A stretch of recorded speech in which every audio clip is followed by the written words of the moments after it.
Tonight, paying even more at the pumps. I don't think we can drive anymore. Drivers are feeling the pinch as gas prices continue to skyrocket.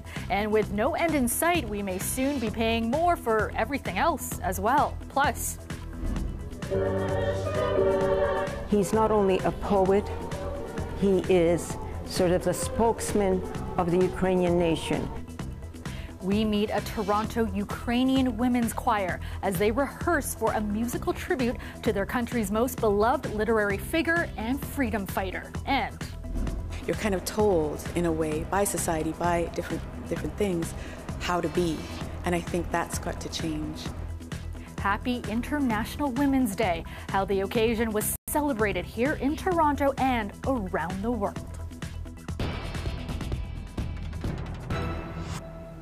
Good evening, I'm Kelda Yoon. We begin with some late-breaking news. CBC News has confirmed the province will lift mask mandates in less than 2 weeks. Now, sources say masks will no longer be required in stores, restaurants, or schools as of March 21st. The formal announcement is set to come tomorrow morning. Premier Doug Ford and Health Minister Christine Elliott will speak at 10 a.m. An hour later, we'll hear from the province's top doctor. Dr. Kieran Moore is set to outline the province's plan to live with and manage COVID-19. Now, last week, Dr. Moore said the province could lift its mask mandate by the end of the month if pandemic indicators continue to improve. The order to mask up first took effect back in July of 2020. We'll get ready for more sticker shock at the pumps. Gas prices continue to soar as the fighting rages on in Ukraine. U.S. President Joe Biden announcing today his country is banning imports of Russian oil and other energy products, a move expected to further drive up the cost of fuel. As Jacqueline Hansen reports, the rising prices is expected to affect other areas of the economy as well.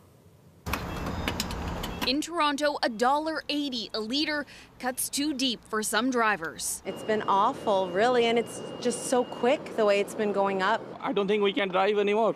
Head west to BC and fuel prices are even higher. For trucks that drive thousands of kilometers a month, we're going to see an increase of about $5,000 to $6,000 per truck. Centurion Trucking ships everything from meat to produce, flowers, and electronics. We'll try to absorb what we can, but a lot of it does get passed back on to the customers that we work with. And they may have little choice but to charge consumers more. Thank you. You too. There's no escaping it. Even Canadians who drive electric cars or don't drive at all will still pay a price for the West campaign to financially isolate Russia. What this is going to do is have a significant rippling effect throughout the economy and make our inflationary concerns that much more, obvious. It's unclear how much higher oil and gas prices could go as the world responds to Russia's attack on Ukraine. But experts say Canadians should prepare to pay even more. Plus, on April 1st, a bump in the federal carbon tax will add roughly 2 cents per litre. I think 2022 and 2023 are going to prove to be enormously and painfully expensive and difficult for most consumers. High prices over a long period could have another effect. If the prices continue to rise 5 cents, 10 cents every day, then I'm going to say, okay, this is not what I expected. I got to make some odd choices. This oil analyst says if demand falls enough, so could prices. The cure for high prices is high prices. The cure for low prices is low prices. Because market fixes itself. I believe in market economics. Demand supply fixes itself. But the road to getting there could hurt consumers and businesses even more. Jacqueline Hansen, CBC News, Toronto. The president of Ukraine made a special video address to the British Parliament today. Volodymyr Zelensky called for further sanctions against Russia and for the declaration of a no-fly zone over Ukraine. Посилюйте санкції. Please increase the pressure of sanctions against this country, and please recognize this country as a terrorist state. And please make sure that our Ukrainian skies are safe. Великій Британії. Best of all to Ukraine and to the United Kingdom. Zelensky was given a standing ovation by British lawmakers. UK Prime Minister Boris Johnson called the address historic. In Ukraine, the UN reports more than 2 million people have now been displaced by the fighting. Tens of thousands were on the move on Tuesday as temporary ceasefires came into effect around several besieged cities. Now, here in Toronto, a group of women are bonding through music and finding comfort in the poetry of their motherland. They make up a Ukrainian women's choir, and this weekend they will be performing a tribute to one of Ukraine's most famous poets and freedom fighters, Taras Shevchenko. Dahlia Ashry joined them at a rehearsal tonight. As the fighting rages on in Ukraine, here in Toronto, this local Ukrainian woman choir is using music to bring comfort. Helena Kondraki is the music director of the Vesnivka Choir. She says there's no better time than now to sing the words of Ukraine's most famous poet, Taras Shevchenko. In his testament where he says, bury me, but now rise up and stand up to the oppressors. His words resonating in the hall as the group of over 30 women rehearse for a tribute to the poet. He was a serf, peasant. His poems focused on the oppressed and were often critical of the Russian Empire. He was arrested several times, even exiled.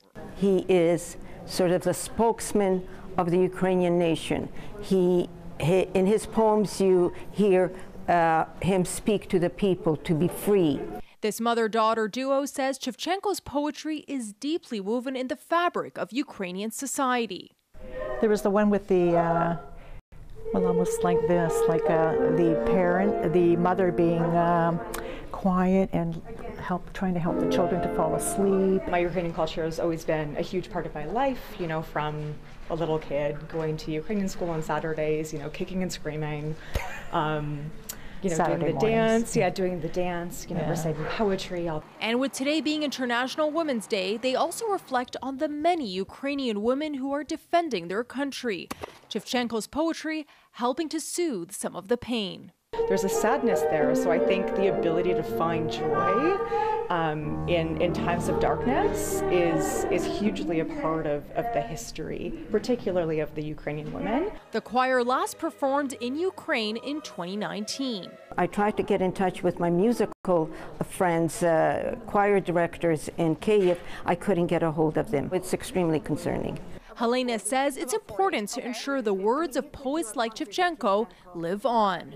I'm going to do my utmost to make sure that we preserve our culture. The poet's birthday is tomorrow. The choir will perform their tribute to him on Sunday. Dahlia Ashry, CBC News, Toronto. Ontario has unveiled a new science curriculum for Ontario elementary students. Now, it's the first major curriculum overhaul since 2007 and aims to modernize the lesson plan in light of new technologies. Lisa Shing has more on how the changes will affect students. It's the modernization that needed to happen. Grade 12 student Andy Fung says he's excited about the changes to Ontario's science curriculum. Even though he's graduating soon, he hopes it will help others. Figuring out if these skills are meant for me, like coding, I was never introduced to that, at least in the public school system, until maybe grade 10 or grade 9. And so having that at an early age would have been really beneficial. Think about all the changes and emerging technologies we have seen, such as the development of smartphones, self-driving vehicles. At the Ontario Science Centre today, Education Minister Stephen Lecce announced the new curriculum for students in grades 1 through 8. It will include more hands-on learning, engineering and design, and coding with a focus on the skilled trades. So there's going to be They'll also learn about the importance of locally grown food and how it affects physical and mental health, and about climate change. As the economy changes, so must our curriculum to ensure students are learning the skills they need to help them gain access to good-paying jobs. The province is also de-streaming science courses for grade 9 students, which disproportionately affected Black and low-income teenagers. And we're going to have to pay attention to the outcomes and how these STEM programs, these new STEM programs, are going to be enabling students that otherwise would not have been there. The Ontario Science Teachers Association of Ontario says these changes are vital for students. The Elementary Teachers Federation is criticizing the province, saying it asked for its input only a week ago. Lisa Shing, CBC News, Toronto. Meteorologist Colette Kennedy joins us now with a first look at the forecast. And Colette, things definitely calmer today, and it was nice to see that sun out earlier. Yeah, really quite a beautiful day, and the winds kind of eased towards the afternoon too, so things feeling pretty good. Temperatures across the region pretty close to seasonal, just a hair on the cool side perhaps if you have a look at our daytime highs from today. I am going to have to tell you though, a little less sunshine for tomorrow, and kind of the big picture tells the story. There's actually a system that's going to be passing, and it's a rather large one, to the south of us. As it tracks south of the lower Great Lakes, it keeps the precipitation there and keeps our weather still on the calmer side, but we're going to pick up some of that cloud cover across the Golden Horseshoe here, maybe even a few flurries there into the Niagara region. Some of that cloud cover then earlier in the day, and then we should carve out more sunshine into the afternoon, or at least becoming kind of a mix. So just sort of wait for it for tomorrow in terms of those skies to brighten up. -4 overnight tonight, and then for tomorrow we're looking at that daytime high going up to 4 degrees, and eventually getting some of those clouds out of here and that sun back for us, Kelda. Okay, sounds good. Thanks so much, Colette. A number of charges have been laid in a violent incident in Mississauga yesterday. A 47-year-old man is facing 3 counts of attempted murder and 3 counts of aggravated assault. Now, Peel police were called to the scene at around 10 a.m. Monday. They found a woman outside a residence with obvious signs of trauma. She was taken to hospital, and she remains there tonight in life-threatening condition. A neighbor at the scene told us yesterday that an injured child ran up to him for help and that the man was stabbing the woman. And that child was also hospitalized with serious injuries. Another child was hospitalized as a precaution. Now, members of Peel's Intimate Partner Violence Unit have charged the man with a number of offenses. The unit is also working with community partners to ensure supports and services are in place for the woman and her children.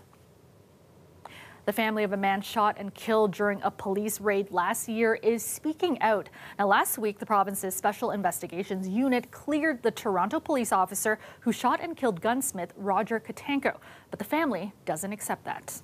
They're saying he reached for that gun, picked it up, and pointed it at an officer who had a gun trained on him with his finger on the trigger. Really? He wasn't Billy the Kid. The 70-year-old Simcoe gunsmith was shot by police while executing a warrant at his shop in November.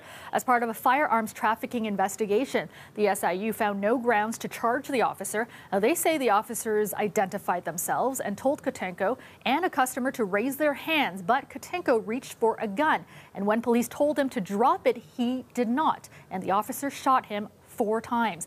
The family disputes that. They say Roger was in a swivel chair with his back to the door holding a gun he was working on and turned around when police ordered him to. And that's when he was shot. There will be a coroner's inquest into Katanko's death, though it's not clear when that will start. Meanwhile, the police internal investigation is still ongoing. And an investigation is underway in the latest act of anti-Semitism in our city. Police say a historic church was desecrated with anti-Semitic and homophobic graffiti. The police chief is calling it a hate-motivated incident and says events like this are becoming too common. The vandalism occurred at Metropolitan United Church near the Eaton Center. No suspects have been identified at this time. Now, a string of anti-Semitic acts have been reported at schools in the city over the last number of weeks. Welcome back. Well, today is International Women's Day, a day that was celebrated with events around the world and beyond. Chinese astronaut Wang Yaping recorded a message saying she hoped every woman could pursue the career they loved. Wang is on a 6-month mission aboard the Chinese space station. Now, back on Earth, the women in Paris marched to call for an end to violence against women, calling on the French government to do more. And women in Tokyo were among those marching to call for greater equality. A World Economic Forum survey scored Japan as the lowest among major economies when it comes to the gender gap and economic participation. And here at home, there were also celebrations to mark the day, as well as a special exhibit focusing on contributions women have made in our city. Natalie Coletta has more. She was reminded of her dream. Singer Zaki Ibrahim is all about embracing who you are, whoever that may be. where you were standing before, like a foot in. Today, the singer hopes to inspire women with a concert on International Women's Day, offering a place, she says, to tap into their inner power and celebrate the feminine within. Our actual role is to be ourselves and to be as big and loud and beautiful and sexy and modest, and that role is not to become smaller or become quieter. It's to be exactly as you are. To celebrate exactly who they were, today Toronto's History Museum launched new content, part of the city's Her Story program, focusing on stories of powerful change-making women, past and present. Thinking about the fact that you've got women from the past, but also from the present, who can be these really inspiring figures, and I think help women across Toronto and further think about the impact that they can make in their communities as well. Women like Jean Lam, the first Chinese-Canadian woman and restaurateur appointed to the Order of Canada. She advocated for an end of immigration policies that prevented family reunification among Chinese Canadians separated for decades. And women like Verna Johnston, an Anishinaabe author, activist, mother, grandmother, and mentor to youth and her community. We're really excited about the opportunity to bring some of these stories into the foreground and really represent the full kind of experience of Toronto's history. History that continues to be written. Natalie Collada, CBC News, Toronto. And you're looking at a live shot of the Toronto skyline, mainly clear tonight with just a few cloudy periods overnight. Waking up to mostly overcast skies, though. Temperatures currently holding steady at 1 degree in the city. Let's go back to Colette now with a look at your extended forecast. And Colette, not as much sun tomorrow because of this system moving through south of us. Yeah, it does keep the active weather south of us too, stateside, but we are going to see some grayer skies, at least with the way the tracking's looking for the earlier part of the day, and then be able to get into some breakthrough into the afternoon. So it is more cloud than today. Active weather, that'll be back towards the end of the week. Starts off with some flurries into Friday, and then becoming perhaps a bit of a mix with temperatures just above freezing and back into some light snow as we head into Saturday. So that's when it'll be back. We can enjoy a couple of quiet days still, and temperatures will cool down as that system works its way in for the weekend. In the meantime, temperatures not so bad, really pretty close to seasonal. So here it is, that system off to the south there with more significant snowfall, and further south from there some heavy rains. We get the clouds early. We'll start to see things breaking up there into the afternoon, and then Thursday a lot more cloud cover coming back in. So mostly cloudy conditions into Thursday. Then it starts off with some flurry activity Friday early, even over Thursday night, overnight, probably we'll see some flurries, so could be some wet roadways there if you're kind of trying to plan ahead. But then Friday, it's probably later in the day when it becomes a little bit more intensified and has more of an impact on the roadways and such as it gets into that mix and then kind of freezes up on us and turns into that light wet snow. Overnight tonight, a look at those temperatures that we have for you into southwestern Ontario. So a little cooler, London, Sarnia could have some flurries or even a bit of a mix through there, but Windsor -2 for you into Leamington as well. And around the Golden Horseshoe, temperature story. The thing about this is that, you know, we've had so many winds to factor in. Well, there'll be a little bit of a wind tomorrow morning, so maybe just knock a couple of degrees off of these in terms of what it's actually going to feel like, but it's not going to be a bad start to the day in terms of those temperatures. 4 degrees tomorrow into the afternoon, 3 on Thursday with more cloud cover again, and then that system comes in, and behind it we get into that cool down. Calda? All right, thanks so much, Colette. Finally tonight, a new Toronto-based organization is pairing Black mentors from the GTA with young Black athletes in the Caribbean. And while the focus is sport, organizers say the goal is to help build leadership skills for life. Greg Ross takes a look. Darren Anning and Janoy Walker are mentors in a new program that just launched this week. They've been paired up with young athletes in the Caribbean in hopes of giving them some guidance both in their chosen sports and life in general. I hope to kind of build a relationship with them, a rapport, and then just kind of see what their interests are and how they can further pursue it. Just teaching them the core core mentalities of sports, you know, leadership, courage, integrity, teamwork, all that stuff. The program is the brainchild of John Wiggins. I'm just a big advocate for how sports can advance and help you through life. Wiggins is the CEO and founder of an organization called Focus Dreams Forward, dedicated to helping youth in the Caribbean. His motivation stems from the fact that both of his parents are Caribbean. Wiggins is also an executive with the Toronto Raptors and was inspired by his boss and team president, Masai Ujiri, who founded Giants of Africa. Really just stemming off of Masai's Giants of Africa and looking at what he's been able to do for the African continent, it really was, I wonder what I can do for my heritage and my culture, and decided to create a platform that would allow me to give back to them. Wiggins teamed up with Joseph Smith here in Toronto, who runs a non-profit youth organization in the GTA. What individuals on our side can do for those athletes in the Caribbean is really give them a sense of the lay of the land, what things to make sure to keep top of mind as you're trying to branch out and extend your athletic career. There's a lot of emphasis that goes into athletic and player development, but what about those leadership skills? What about those life competencies? And we want to create whole-rounded, well-rounded leaders that can take advantage of any of the opportunities that are in front of them.